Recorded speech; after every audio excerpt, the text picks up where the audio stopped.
back. And if you stay with me this long, I really appreciate it. Thank you all for watching. I appreciate your comments, and I'd love to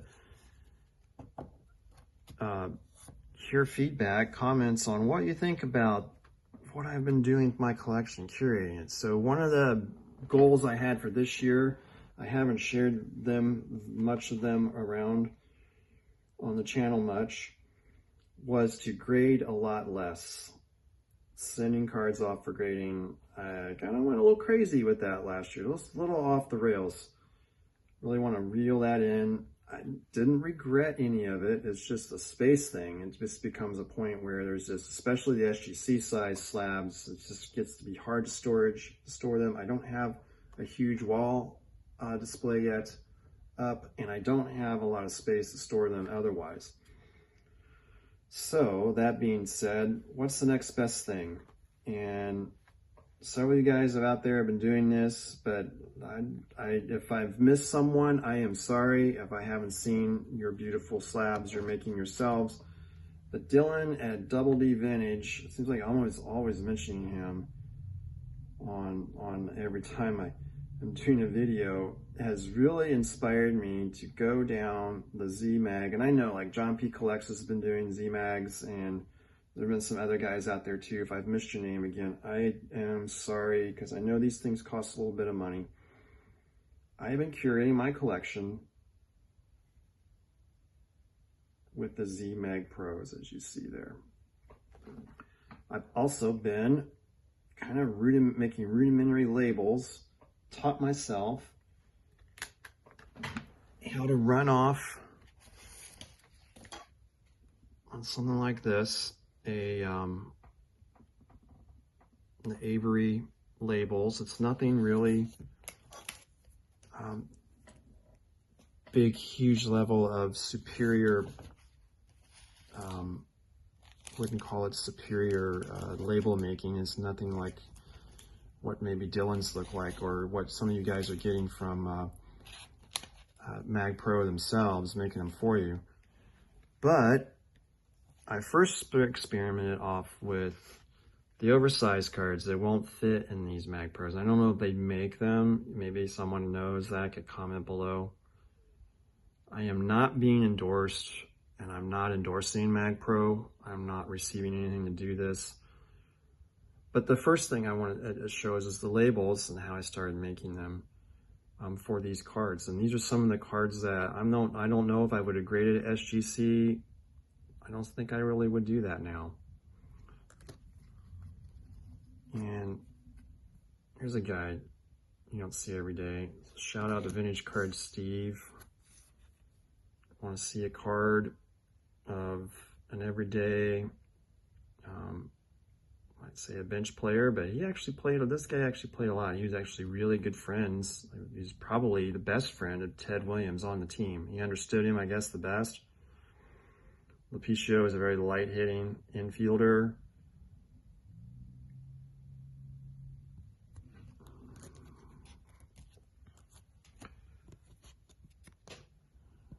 Someone out there on the channel said,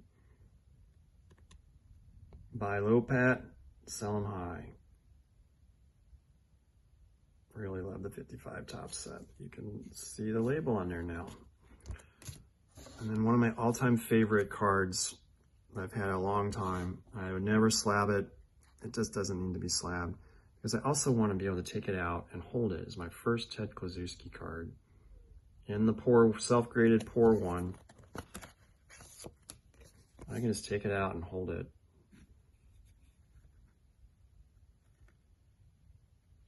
Just experience that, what some child experienced back in the 50s, early 50s. And everybody, it's not the University of Indiana, it is Indiana University.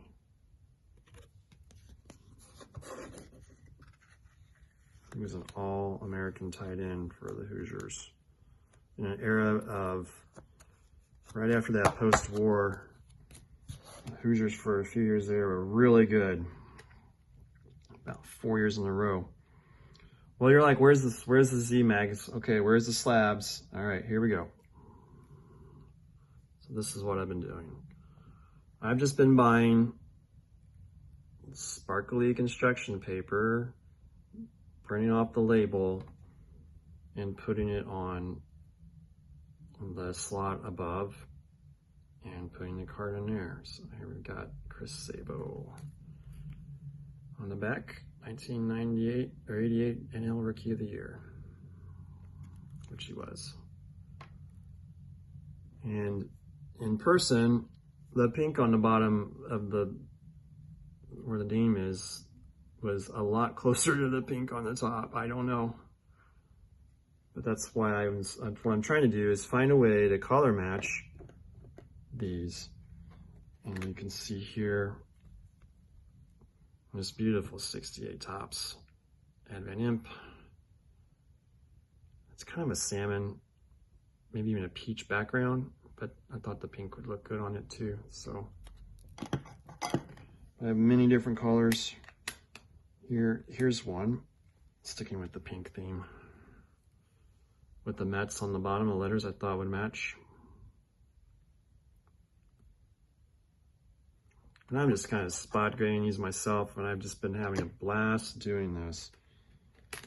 Got Gaylord Perry here.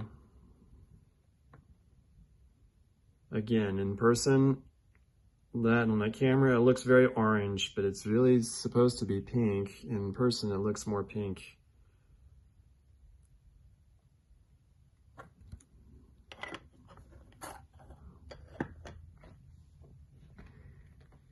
Then I thought we'd get into some blues.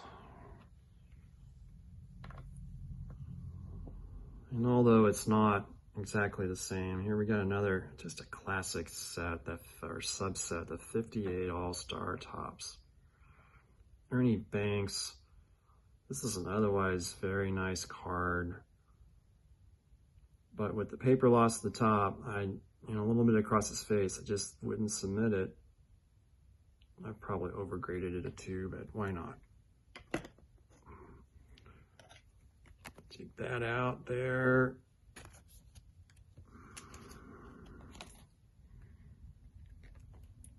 Oh, look at this. I hope it pops on camera like it sure did in person when I put that in there.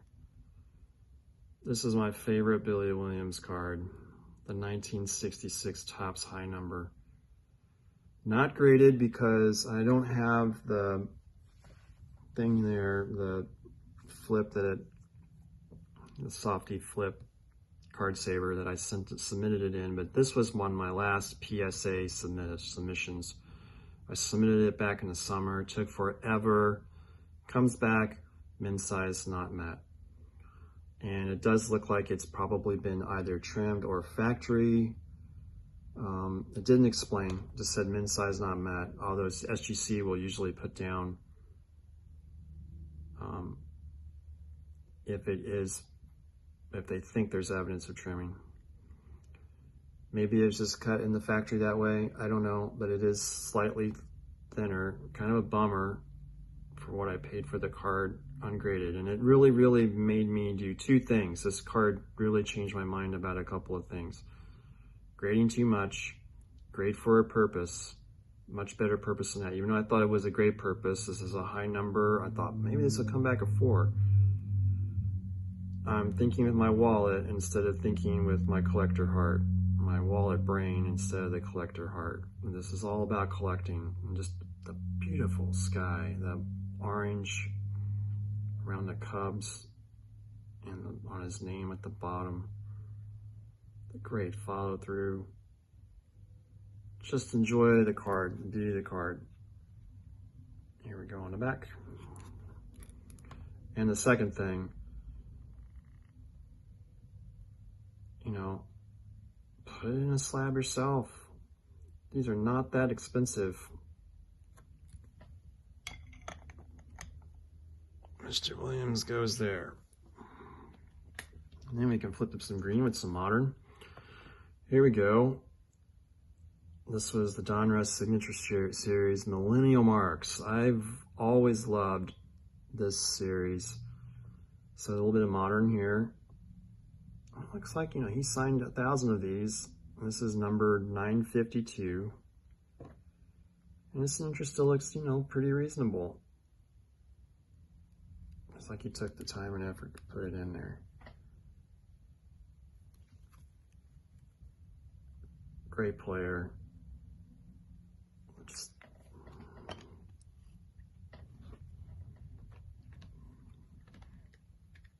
how about an Ernie Banks card again? This might be one of my favorite of all-time baseball cards. Never would grade this. Just the 1960 Topps is the best. To me, it's still the one year I gravitate back to. Even though it's sideways, why not? Why not? Just thought the green would, up here on the label, would match the green in here really nicely. But I just love the pose. You can see it's Wrigley Field in the background. There's the scoreboard. Classic ball yard. So much in such a small picture. Let's get it up close here. He's just resting, almost breaking into a smile and grin, but there's like a steely determination on his face as he's getting ready to go up to bat. Maybe the weight of the whole city on his shoulders, trying to bring a winner in 1960. I'm not sure how good they were. I know in 62 they were pretty bad. They always gave the Reds a hard time in that era. You can just kind of see how the colors just really go over the place. Let's go into some red, because I did this. Look as it matches, and that pops pretty well. The name of the team name at the top. Okay, I've been doing a run with PSA on, and I should have pulled the one, another one. Why did you grade this, Topher? Why did you grade this? I have 71 Topps Ron Santo that came back a 3, and I don't even know how I did that. It didn't even look like it was that good. And I'm like, why are you doing this? It's like, just so you can have it on a registry, and nothing against the registry, but it is a lot of money. That was $20 some to grade that card. To come back a 3, it's not even worth what I got it for. And for a little bit of economic reasoning, it doesn't make a lot of sense. Do I have to have a whole Topps Hall of Famer run and some of my favorite players from the 1971 Topps set, all in PSA slabs? And I've decided decisively now, no.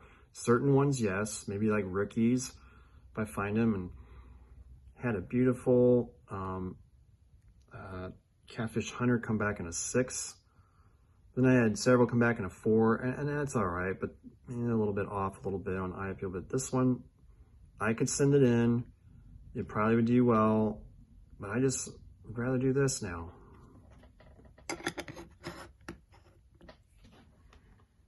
And here's the recent gift from Vintage on Vintage Steve that he sent me with the 1970 Topps Tony Perez. And it just pops. It just looks awesome in this. Pete Rose deserves to be in here. I mean, really cultivating his collection. You're going to see a lot more Pete Rose come up here in a minute. And on the back, so I remember, gift from Vintage on Vintage Steve.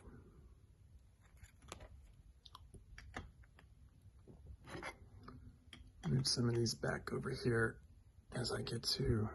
I don't want to keep this going on too long. This has really gone pretty long. So we're going to do the Pete Rose run. I've done card. I had this card forever. The 74 Topps.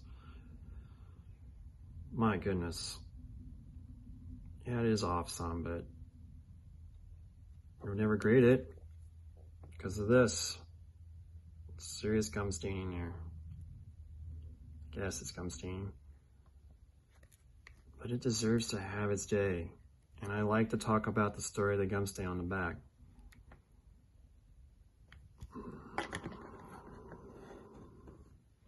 I like to pull out some more stands here. This was an interesting story. Bought this at my LCS recently. I'm going to get 71 Topps. Again, here you go. I wanted to send this off to PSA. You get it in there. And I looked at it much more up closely. I don't think it would come back better in a 3. Maybe a 4, but these corners are pretty bad. Again, not trying to tell my condition, but look at the top here. Look at the tightness of this card in this one. If you say you look at the Ken Boyer, and it's hard to tell with a white one, but you can tell there's plenty of space there. plenty of space. I had to literally shove this 71 Tops Pete Rose in it. It's oversized. Or else, I would think that the exactness of these are pretty tight on the Z-Mags. They're probably, the tolerances are probably really tight. They're making these, you know, with price, you know, forming these with space age gear. But that at the top there, oh, on my camera, you can see how it's coming out on the top. Just kind of, it's just kind of bent over. I mean, it's not in a super condition anyway, so why bother? Again, I'm saving $25.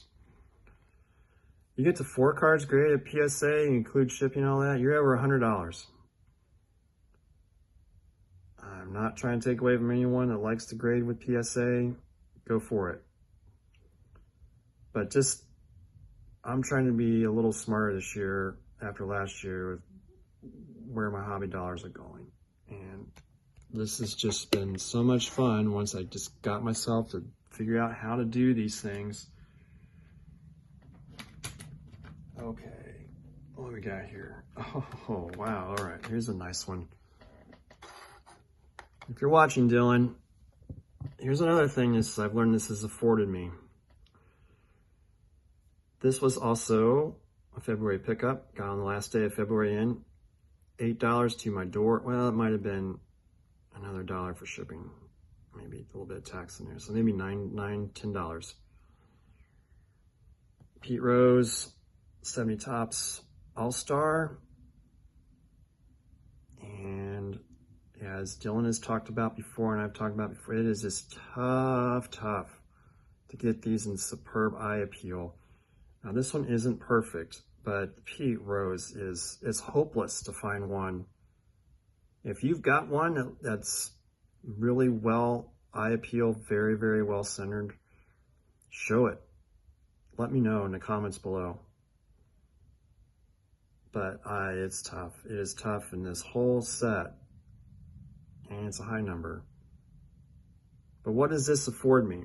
Okay, let's say I buy this in a PSA slab, and based on the markup and premium for graded centered cards these days, let's say it comes back a 4. This is gonna be, could be $70, $80. Maybe not that much, but it could be. And if it isn't quite how I want it, well, and I might go and have this graded someday. I have that option. This gives me an option to display it nicely in my collection for way less. I don't know what the per unit cost on these are of these slabs, but it's certainly less than a PSA slab. And the cost of the card itself, I can go and look for more. I might find one that's even better. Then I'll send that one to be graded. I keep my options open this way, but I'll always keep this card, and I'll always keep it in this slab unless I send it off someday. I don't think I will, but that's the Pete Rose run. That's been, that was just a lot of, it's been mostly a lot of fun. Here's another one, 70 Tops All-Star Brooke Robinson. This one is not quite as, but still not bad. Again, this was a pickup in my LCS. Just going through the vintage bin box. And this is what you can do with it.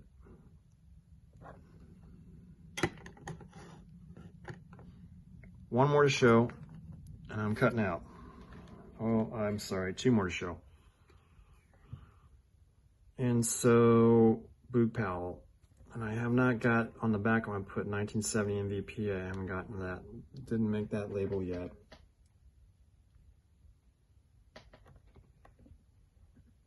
But this is one, yeah, maybe you might send it off to PSA or SGC to have a grade. I mean, I think it would look really good in an SGC slab. But again, that size and the money. I could have sent this off and I would debated, right? All 4 of these, all of these right here. Well, not the Boyer, but all of these here. Could have sent off the Gaylord Perry maybe in that SGC 70s and 80s, $12 per card, special offer. I really thought about it. And I'm like, nope. and I'm really happy with how these look.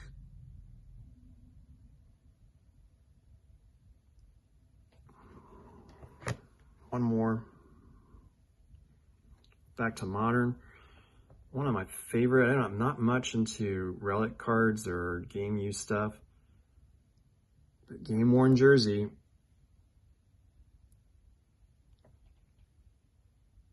This card contains a piece of an authentic game-worn road jersey, which was worn by Greg Maddux and Atlanta Braves. Now, maybe he wasn't pitching that day, but he wore it at a game. He wore it at a game, maybe he was riding the bench. Doesn't matter. In fact, that's probably more probable because, you know, well, they're only out there every 5 days, every 5th day. But look how on this, the border just pops with the label background.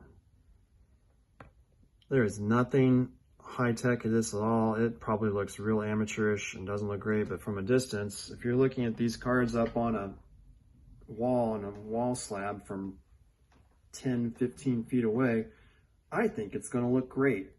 And I think it would look great if you did the same, that you guys tried it out too and did the same thing or came up with something else to put up there for those labels. And they do, like, again, like John P. Collects and some of these other guys out here have had custom labels made by Z-Mag. They will do that for you and display them like that. But this has been a lot of fun doing this, and I'm now really gone long. I'm probably making a movie at this point. So I don't want to do that. So with no further ado, I will see you on the next one. It will be a scripted, hopefully entertaining and positive, upbeat video. Definitely need it right now.